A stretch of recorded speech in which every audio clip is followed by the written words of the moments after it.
तो आज हम लोग पढ़ेंगे विष का वर्गीकरण यानी कि क्लासिफिकेशन ऑफ पॉइजन। दोनों तरह से देखना है, आयुर्वेद के अकॉर्डिंग भी किस तरह से विष का वर्गीकरण किया गया है और पॉइजन की क्लासिफिकेशन मॉडर्न में कैसे हुई है।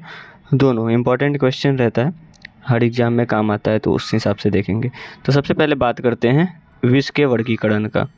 तो विष का वर्गीकरण आयुर्वेद में विभिन्न आचार्यों ने अलग अलग तरह से किया है। थोड़ा थोड़ा मैच करता है, थोड़ा थोड़ा अलग रहता है, तो देखेंगे किसके अकॉर्डिंग क्या है। तो सबसे पहले आचार्य सुश्रुत के अकॉर्डिंग देखो।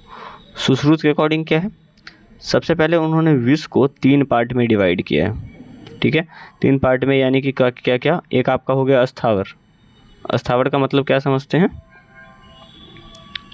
जो प्लांट वाला रहता है। दूसरा है जांगम। तो जांगम का क्या मतलब समझते हैं, जो एनिमल वाला विष होता है उसकी बात हो रही है। और एक होता है संयोग।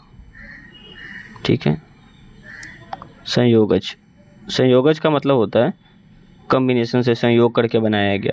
इस संयोगज को उन्होंने 2 पार्ट में डिवाइड किया है। एक तो उन्होंने कहा है गढ़ विष और दूसरा उन्होंने कहा है कृत्रिम विष यानी कि आर्टिफिशियल विष, कृत्रिम विष।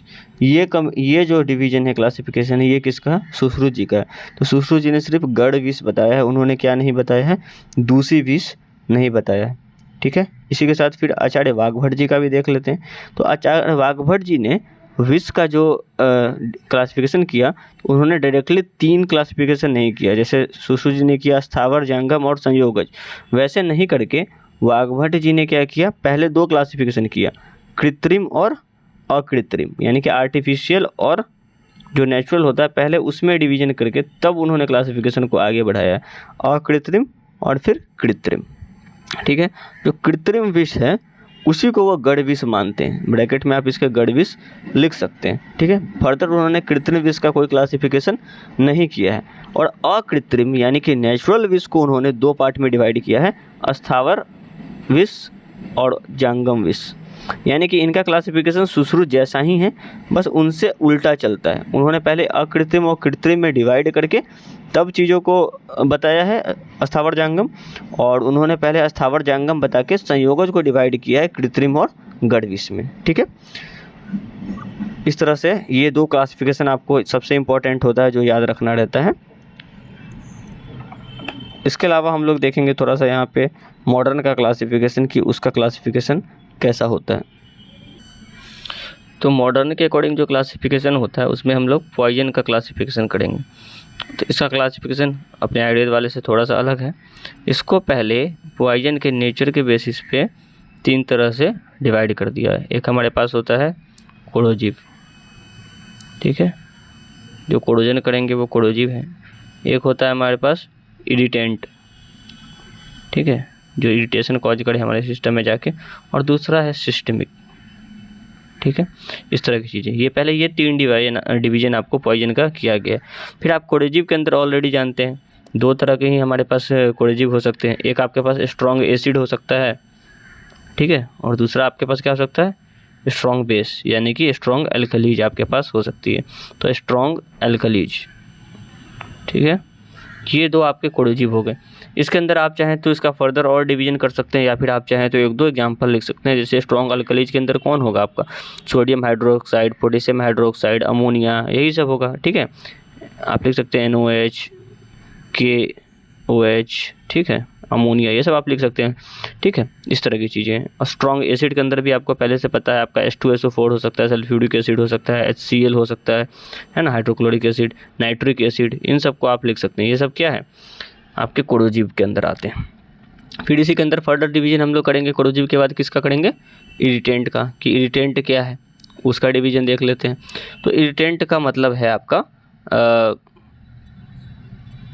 अच्छा, आप स्ट्रॉन्ग एसिड को जो आपने लिखा था वहाँ पे डायरेक्टली, उसके अंदर भी आप लोग चाहें तो 2 डिवीजन कर सकते थे ऐसा। जैसे स्ट्रॉन्ग एसिड जो है आपका, उसको आप 2 पार्ट में डिवाइड कर सकते हैं। एक आप कर सकते हैं इनऑर्गेनिक, ठीक है, और एक आप कर सकते हैं ऑर्गेनिक।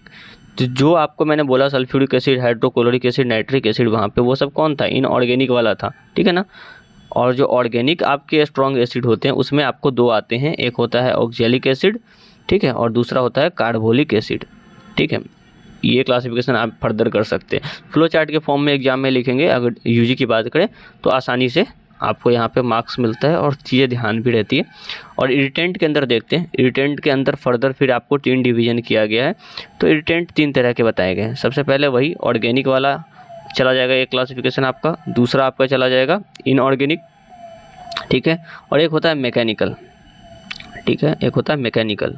ये इनऑर्गेनिक है और ये मैकेनिकल है, ठीक है। ऑर्गेनिक, इनऑर्गेनिक और मैकेनिकल 3 पार्ट में आप चाहें तो इरिटेंट पॉइजन को डिवाइड कर सकते हैं। अब इसके अंदर देखिए बहुत सारी चीज़ें रहती हैं, तो थोड़ा सा रफ है, अलग अलग थोड़ा पढ़ना पड़ेगा। जैसे मैकेनिकल के अंदर सिंपल चीज़ें, जो स्ट्रक्चर कुछ ऐसा पार्टिकल्स आपकी बॉडी में इंटर करके आपको इरिटेशन कॉज करे, वो इरिटेंट आपके मैकेनिकल वाले रहेंगे, ठीक है। वो कोई केमिकल नहीं है। जैसे कि कौन सा चीज़, कोई ग्लास डस्ट, ठीक है ना, लीड का डस्ट पार्टिकल इंटर कर जाएगा तो आपकी रेस्पिरेटरी ट्रैक्ट में इरिटेशन कॉज करेगा, पॉइजनस सिम्टम जनरेट करेगा। डायमंड का डस्ट कह सकते हैं आप, डायमंड फैक्ट्री में काम करने वाले जो वर्कर्स होते हैं वो, उनको ऐसा हो सकता है, ये मैकेनिकल जो इरिटेंट पॉइजन के शिकार वो हो सकते हैं, डायमंड डस्ट के, ग्लास फैक्ट्री में काम करने वाले ग्लास डस्ट के, इस तरह के आप बात कर सकते हैं, सब पॉइजन की कैटेगरी में ही आएगा।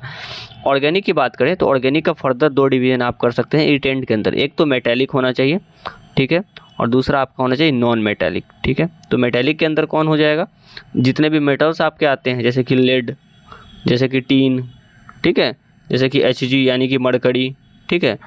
इसके अलावा कॉपर, आर्सेनिक, आर्सेनिक बहुत इंपॉर्टेंट है, आर्सेनिक याद रखिए, ठीक है। एंटीमनी, ये सब आपको पढ़ना रहेगा, ये सब आपको आता है ऑर्गेनिक के अंदर, ठीक है। और नॉन मेटेलिक के अंदर कौन कौन आ जाएगा, जो मेटल नहीं है, जैसे कि आपका फॉस्फोरस, जैसे कि आपका क्लोरीन, जैसे कि आपका आयोडीन, ठीक है। इन सब चीज़ों को आपको ध्यान रखना है। ये आपके हो गए कौन से इरिटेंट, ऑर्गेनिक इरिटेंट, ठीक है। चाहे वो मेटेलिक हो चाहे वो नॉन मेटेलिक हो, वो किसके अंदर आते हैं, ऑर्गेनिक के अंदर आते हैं। अब इनऑर्गेनिक के अंदर बात करें कौन कौन होंगे, तो इनऑर्गेनिक के अंदर आपको चीज़ें यहाँ पे बताई गई है कि एनिमल ओरिजिन के हो सकते हैं, वो चाहे तो इसके मतलब प्लांट ओरिजिन के हो सकते हैं, इस तरह की बातें है ना। तो इसके अंदर देख लेते हैं एक बार हम लोग इनऑर्गेनिक के अंदर इरिटेंट का, जो स्पेशली हमने बात कर लिया है क्या, इनऑर्गेनिक की बात करते हैं। इनऑर्गेनिक की बात करते हैं, उसके अंदर आपको आ जाएगा 2 तरह का, प्लांट और एनिमल वाला। तो एनिमल वाले में आप पहले से जानते हैं, स्नेक हो गया आपका, उसकी बाइट हो जाए, कोई इंसेक्ट हो जाए, ठीक है ना, स्कॉर्पियन हो जाए, ठीक है ना, आपको स्पाइडर हो जाए, वही आयुर्वेद वाले हैं, सर्प, कीट, लूता, मूषक, ये सब जो आपके हैं सब वही सब आ जाएंगे यहाँ पे, ठीक है। इन सब के नाम आपको बोल देना है। और प्लांट ओरिजिन वाले में आप आयुर्वेद के स्टूडेंट हैं, आपने ऑलरेडी विषाक्त प्लांट पढ़ रखा है, उनके आप जो भी नाम आप कहना चाहें वो यहाँ पे आप प्लांट वाले में नाम आप दे सकते हैं, वो सब आपके इसमें आ जाएंगे, ठीक है। फिर बात आती है सिस्टमिक पॉइजन क्या होता है। तो आपके पॉइजन की वो अलग से क्लासिफिकेशन है, सिस्टमिक क्लासिफिकेशन।